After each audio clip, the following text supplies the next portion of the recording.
자, 안녕하세요. 또 오늘은 편향 얘기를 할 텐데 그동안 했던 ANI, Artificial Narrow Intelligence와는 다른 관점에서 얘기를 할 텐데요.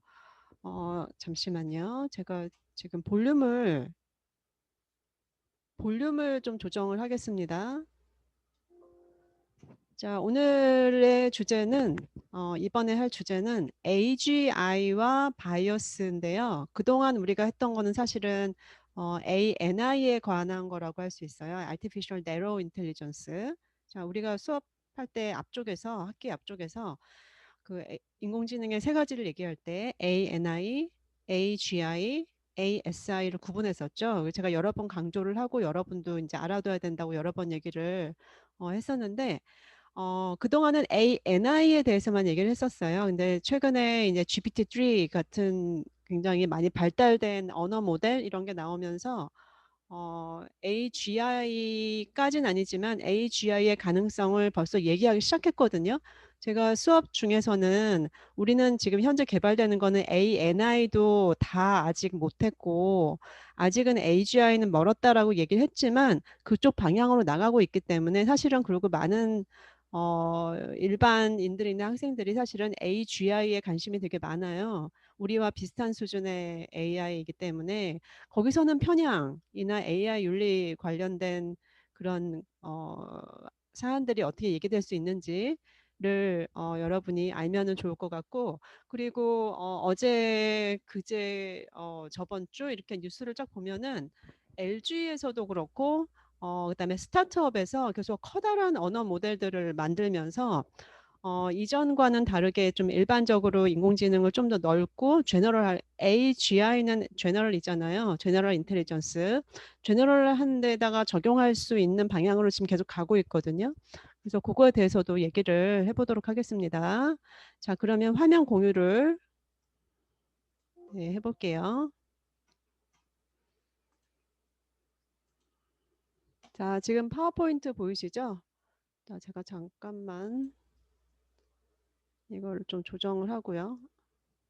이걸 어떻게 조정을 하는 건가? 자, 그러면 슬라이드 쇼를 제가 켜겠습니다. 자, AGI and bias라고 했고, 자, 다룰 주제들을 제가 오른쪽에 써놨는데, 생각한다는 것은 어떤 것일까?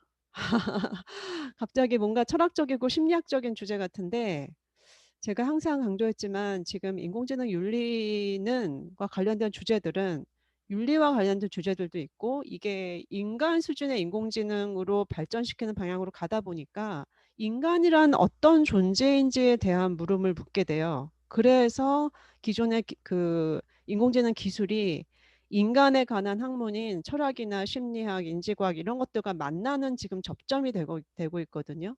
그래서 생각한다는 게 무엇이냐. 왜냐하면 인간의 생각의 수준에 맞는 그 정도의 인공지능을 개발하려면 인간이 생각하는 이 수준이 도대체 어떤 특성을 가졌는 걸 알아야 되는데 사실은 그런 것들은 아직도 완전하게 밝혀지지 않았어요. 제 생각에는 그렇게 완전하게 밝혀지기는 좀 어렵죠. 우리가 신이 아닌 이상. 하지만 굉장히 많이 발전을 계속 해가고 있으니까. 그래서 이것과 관련된 주제들이 생각한다는 것이 과연 어떤 것인가 이게 단순하지가 않거든요. 이걸 만약에 기술로 구현을 한다고 하면은 하나하나를 다 이렇게 만들어야 되는데 그게 사실은 쉽지가 그 자체가 또 어렵지만 뭐 시간과 뭐 이렇게 투자하면은 될 것 같지만 일단은 우리 인간이 어떤 존재인지도 사실은 아직 밝혀지지 않았습니다. 자, 그다음에 이건 두 번째 인지 기능은 뇌가 있어야만 가능한가? 자, 제가 잠깐 펜을 쓸게요. 뇌가 있어야만 가능한가? 갑자기 뇌가 왜 나오냐 하면 지금 딥러닝 쓰고 있는 그 지금 현재 시대에 사용하고 있는 인공지능의 그 알고리즘은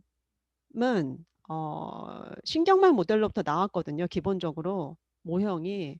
그래서 뇌가 그 기반이 그러니까 뇌를 그대로 옮긴 건 아닌데 뇌가 어떻게 뇌 신경망이 어떻게 작동하는지 정보 처리가 그거를 모사를 해서 모사라는 것은 시뮬레이트예요. 그러니까 그거를 일종의 모방한 거 약간 다르긴 한데 해서 만든 거기 때문에 "인지 기능은 내가 있어야만 가능한가?"라는 질문을 하게 되는 거예요. 사실은 인제 뇌의 뇌신경 간의 정보 처리를 모사 시뮬레이션 해서 만든 모델이긴 한데 그게 좋은 지금 성적을 내고 있단 말이에요. 하지만 그것만 가지고 안 되는 게 있기 때문에 "인지 기능은 내가 있어야만 가능한가?"라는 질문을 하게 되는 거예요. 자, 그래서 또 이거는 뇌과학하고 또 관련이 되죠. 첫 번째 질문 같은 경우는 철학이나 심리학, 두 번째 경우는 딥러닝 모델이 뇌신경망 모델에 기반해 있기 때문에 뇌과학과 또 관련이 되고, 자 이렇게 다 관련이 됩니다. 지금 시대가 이래요 여러분.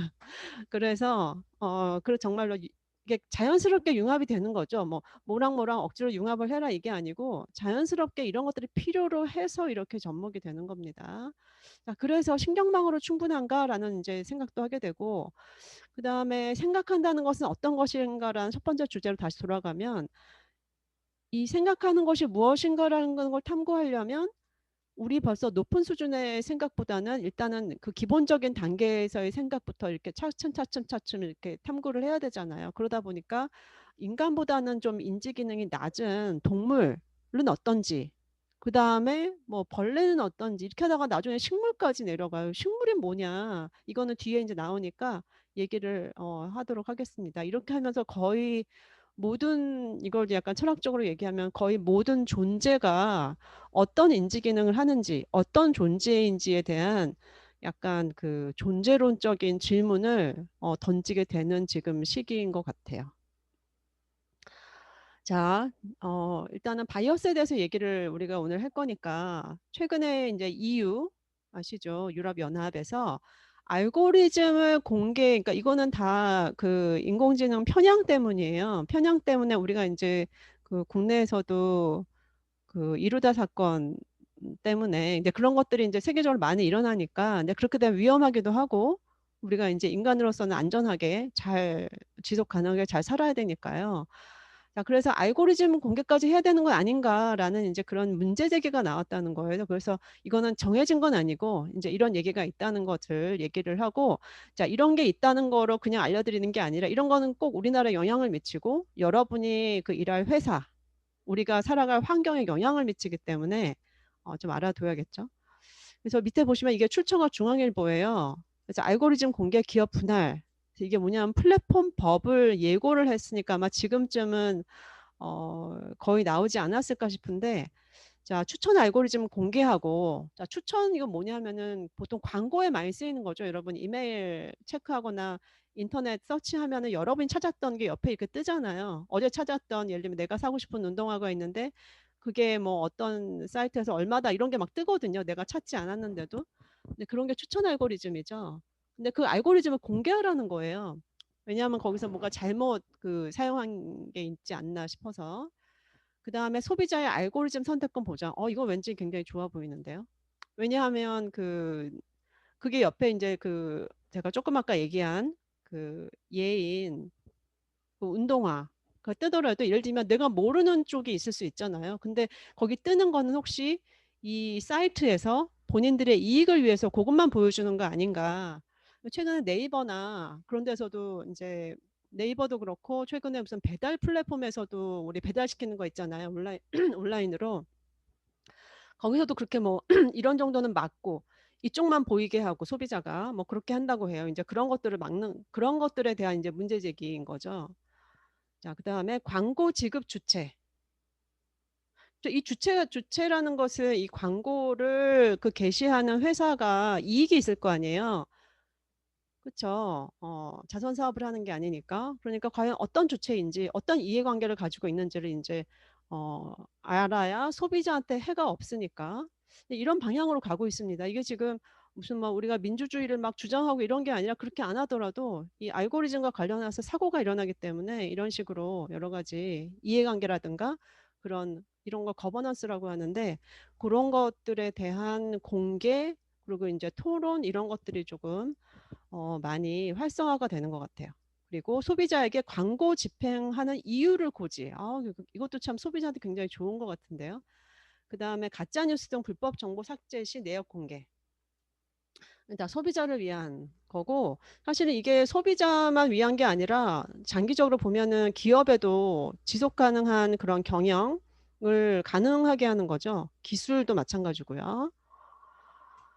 자, 그다음에 요게 바로 이제 제가 아까 그 GPT-3 얘기를 한 건데, 요거는 아마도 그 소설 쓰는 AI 요런 쪽, 그 텍스트 관련된 쪽이에요. 근데 요게 이제 최근에 벌써 몇 달 지나갔는데, GPT-3 원래 GPT-1, 2가 있었고 3가 공개가 됐는데, 이걸 통해서 이제 그 뭐 소설을 쓰게 할 수도 있고 AI한테 그런 식으로 이제 되는 거죠. 이게 언어 모델이에요. 언어 모델인데 이건 뭐 여기 지금 제가 설명을 해놨는데, 이거는 방식이, 이거는 우리가 뭐 굳이 인공지능 윤리에서는 굳이 얘기 안 해도 되지만 그래도 알면은 윤리적인 요소를 이해하는데 나쁘지 않으니까, few shot learning이라는 이거, 자 우리 영어 공부도 할 겸 그대로, 이거는 하나의 기법인데 few shot이라는 거는 굉장히 샷이 작다는 거죠. 거의 뭐 많이 안 쓴다는 거죠. 그래서 지금 오른쪽에 보시면 그렇게 함으로써 러닝 배운다는 건데, 우리가 배우는 게 아니라 기계 학습을 할 때 예전에는 하나하나 다 가르쳐 줬어야 되는데 조금만 가르쳐도 안다는 거예요. 이 인공지능을 알게끔 하는 건 한다는 거죠. 그래서 몇 개의 샘플 예제만을 보여주고 다음 결과가 무엇인지 예측하는 방식. 제가 입이라고 했네요. 임. 어, 이거는 뭐냐면은 조금만 가르쳐도 하나를 가르치면 열을 난다 뭐 이런 거죠. 그쵸? 근데 사실 이게 천재들만 그런 게 아니라 우리도 어릴 때 예를 들면 이 세상의 모든 사과를 다 보지 않아도 사과 몇 개를 보여주고 이게 사과야 라고 하면은 나중에 사과랑 배로 구별할 수 있잖아요. 사실 인간이 배우는 방식과 비슷한 방식이죠. 근데 이게 아마 굉장히 성과가 좋았나 봐요. 이렇게 학습했는데 굉장히 이렇게 해서 해서 만들어진 인공지능이 뭔가를 잘 파악을 했다 이런 거겠죠. 근데 이게 지금 텍스트잖아요. 그러니까 언어 이해를 잘했다는 거. 근데 여기서 보면 파라미터 변수가 1750억 개, 엄청 많죠. 제가 지금 여기 더 포벌티 논중과 유사하다 갑자기, 근데 요건 뒤에 제가 설명을 해요. 요거는 뭐냐면은 이게 인간이 배우는 방식과 어떻게 비슷한지 아닌지예요. 그래서 지금 GPT-3라는 인공지능 모델을, 언어 모델을 얘기하는 데 있어서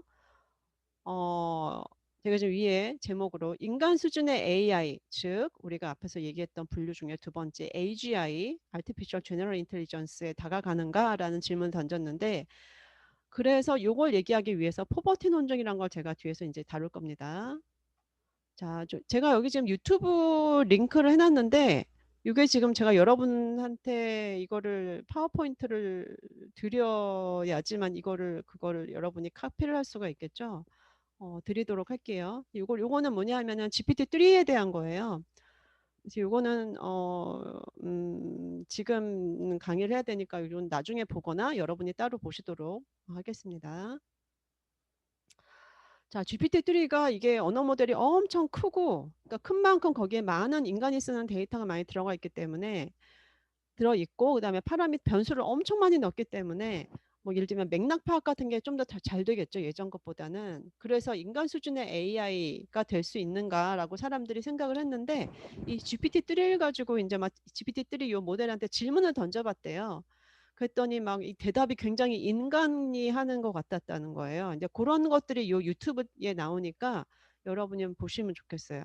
제가 요거를 지금 보여드릴 수도 있는데, 이게 그렇게 되면은 가끔 좀 여러분이 이 줌 녹화를 볼 때 이게 좀 끊기거나 잘 연결이 안 되는 경우가 있어서, 따로 한번 제가 녹화를 따로 이거는 해보고 따로 아마 그 설명을 해보도록 할게요. 자, 우리가 지금 앞에서 GPT-3는 인간 수준의 AI인가?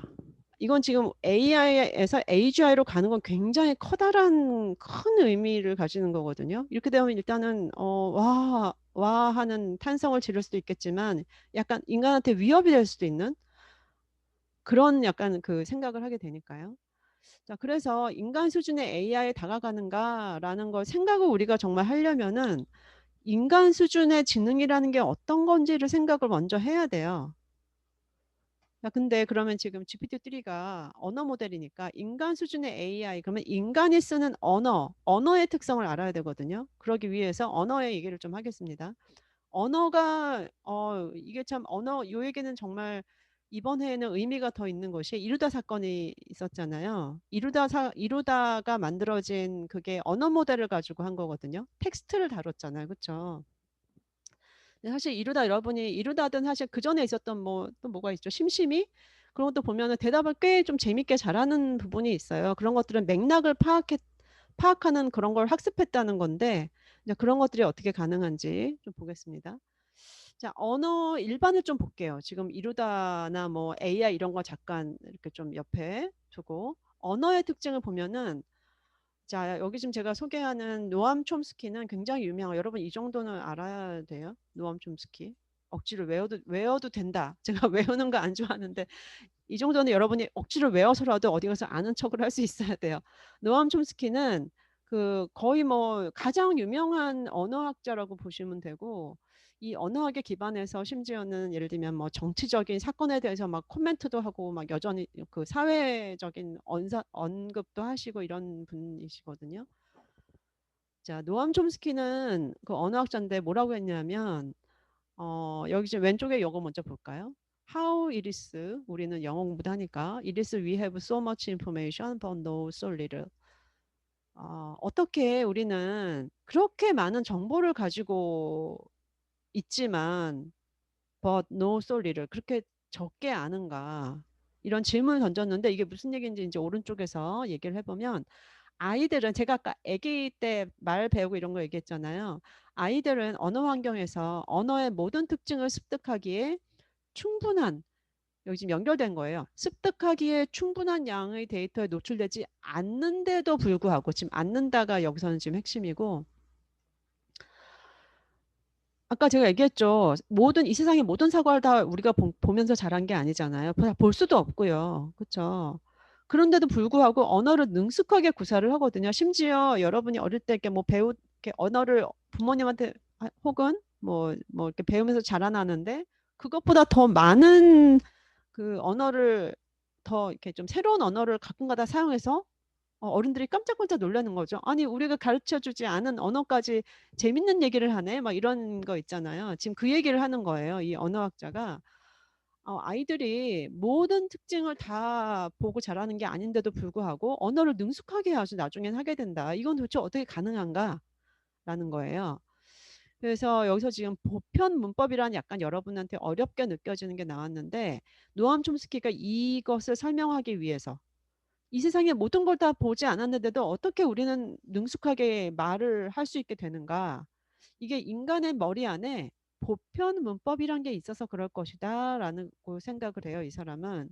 그래서 머릿속에 우리가 어릴 때 태어나자마자 얘기는 할 수 없지만 잠재적으로 보편적인 유니버설 문법이 우리 머리 안에 있어서 어떤 자극이 주어지면 그 보편 문법에 맞춰서 나중에는 능숙하게 말을 할 수 있게 된다는 거예요. 그럴듯하죠, 이 가설이. 그래서 이 보편 문법으로 이러한 굉장히 특이한 현상을 인간이 언어를 어떻게 이렇게 잘 배우게 되는가라는 현상을 설명해요. 그게 바로 자극의 빈곤이라는 가설이에요. 이게 좀 이 정도도 여러분이 그래도 대학교를 다녔으면 알아두면 좋을 것 같아요. 스티뮬러스 거꾸로네요. 포벌티 오브 스티뮬러스 자극에 주어지는 자극은 빈곤하다는 거예요. 없다는 소리는 아니고 여기서 말하는 포벌티는 이 세상의 모든 걸 알아야지 사실은 보편적으로 뭔가에 대해서 아는 것 같은데 실제로는 모든 사과를 알지 않아도 그 사과에 대해서 우리가 딱 보면 저거 사과다.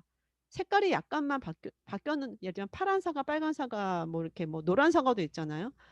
있지만 우리는 그걸 사과로 인식할 수 있단 말이에요. 예전에 안 배웠는데도 불구하고 그거는 이제 우리 머릿속에 사과라는 것의 패턴, 보편적인 그런 것들을 우리가 갖고 있기 때문에 태어나면서부터 약간 그런 틀이 있다는 거죠. 근데 자극이 주어지면 그다음부터는 그거와 비슷한 거는 다 그걸로 이제 인식을 하게 되는 이제 언어에 대해서 이제 그런 가설을 세운 사람이 바로 노암 촘스키고 이것 때문에 굉장히 유명해졌는데 이거는 지금까지도 받아들여지는 거예요.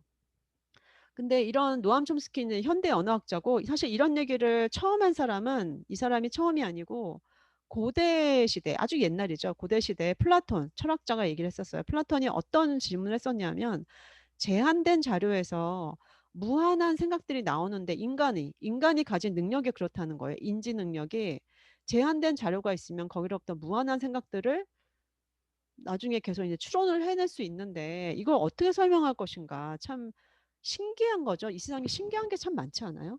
그쵸. 어떻게 설명할 것인가. 그래서 인간은 우리가 경험이란 것은 제한이 있잖아요. 근데 경험 이상의 것을 어떻게 아는가라는 문제를 제기한 사람이 이제 고대 시대 플라톤인데 이제 같은 문제 제기를 가지고 노암 촘스키가 혹시 인간한테 보편 문법이라는 게 있는 게 아닌가라는 생각을 했었었고 사실 이런 얘기는 플라톤도 했었어요. 보편 문법이라는 말을 안 썼지만 플라톤이 인간은 어떤 보편적인 그런 틀을 가지고 있다라는 얘기를 했었거든요. 그래서 그거와 비슷하게 이제 노암 촘스키도 이제 그런 얘기를 했습니다. 그래서 지금 철학자, 언어학자 이런 사람들이 언어에 대해서 이렇게 언어의 특징에 대해서 얘기를 했던 거예요. 자, 조금 더 얘기하면 정리를 해보면 아동이 듣는 언어는 문법적으로 완벽한 것이 아니죠. 예를 들면은 어릴 때 자, 나는 너에게 사과를 준다. 엄마가 이렇게 얘기해 주지 않잖아요. 자, 사과 먹어 이렇게 얘기하지. 다 나는 너에게 사과를 준다. 주어, 수어, 목적어 다 갖춰서 얘기하지 않거든요. 그리고 때로는 자, 사과 이렇게 얘기하기도 하고요. 근데 이것만 가지고도 자, 사과하면은 나는 너에게 이걸 준다. 자, 먹어라. 라는 이 의미를 함축된 걸 다 이해를 할 수 있단 말이에요. 그래서 더듬거림, 말의 오류, 완벽하지 않은 발화 등이 포함되어 있는데, 근데 유아가 귀로 들을 수 있는 언어 자료는 유한하다. 그럼에도 불구하고 성인 모국어 화자가 습득한 언어 능력은 경험을 통해서 이제 얻은 걸 포함해가지고 이론적으로 무한한 문장을 발화하고 해석하는 힘을 갖추고 있죠, 우리가. 그래서 우리는 계속 잘 떠들잖아요. 그리고 여러분은 이제 기존 세대가 그 사용하지 않는 언어도 막 만들어내잖아요. 제가 이제 이해 못하는 저는 그게 무슨 얘기야? 이렇게 해야 되는 이제 그런 것들을 얘기하는 거야. 이게 언어 인간이 가진 언어 능력의 굉장히 신기한 부분인데 왜 언어를 얘기하냐면 인간의 인지 능력은 언어로부터 나오잖아요. 기본적으로는 그렇기 때문에 언어를 먼저 얘기를 하는 거고 그리고 이제 그 AI의 언어 모델이 GPT-3 이런 것들이 이제 개발되면서 여러 가지 그런 텍스트를 통해서 사실은 그 비즈니스에서도 그 추천 시스템 이런 것들을 많이 사용을 하니까 지금 언어를 얘기를 하는 겁니다. 자, 그래서 성인 모국어 화자가 습득한 언어 지식에는 습득의 과정에서 경험한 언어 자료만으로 얻어진다고 설명할 수 없는 성질을 가진 그런 특성을 가진 지식이 포함되어 있다. 이게 굉장히 신기한 현상이라는 거죠. 그래서 그게 바로 포벌티 오브 스티뮬러스. 자극은 굉장히 적은데 반면에 우리가 발화하거나 만들어내는 언어는 굉장히 무한하다라는 것을 표현하는 거예요. 자, 그래서 이것이 어떻게 가능한지를 라는 질문을 가지고 GPT-3를 다시 보면 GPT-3는 엄청나게 많은 거를 학습을 했잖아요. 근데 이제 인공지능 딥러닝이 지금 개발되고 있는 거의 특징은 이렇게 학습한 것만 그대로 내보내는 게 아니라 거기로부터 맥락을 파악을 해서 우리가 어릴 때부터 그 해서 우리가 무한히 만들어내듯이 이 GPT-3가 그렇다는 거예요. 이러면은 인간의 언어의 특성을 이 GPT-3가 가지고 있는 게 아닌가라고 했고 사람들이 이제 말을 이렇게 시켜보고 이 GPT-3로 만들어진 챗봇을 한테 그랬더니 막 굉장히 뭔가 인간이 하는 것 같은 말이 나와서 놀랍다라는 이제 나왔는데 그런 이제 반응이 나왔는데 저는 이제 뒤쪽에서 왜 GPT-3가 아직은 인간 수준의 AGI라고 할 수 없는가에 대해서 제가 이제 뒤쪽에 얘기를 하도록 하겠습니다. 자, 여기서 지금 GPT-3 활용은 뭐냐면요.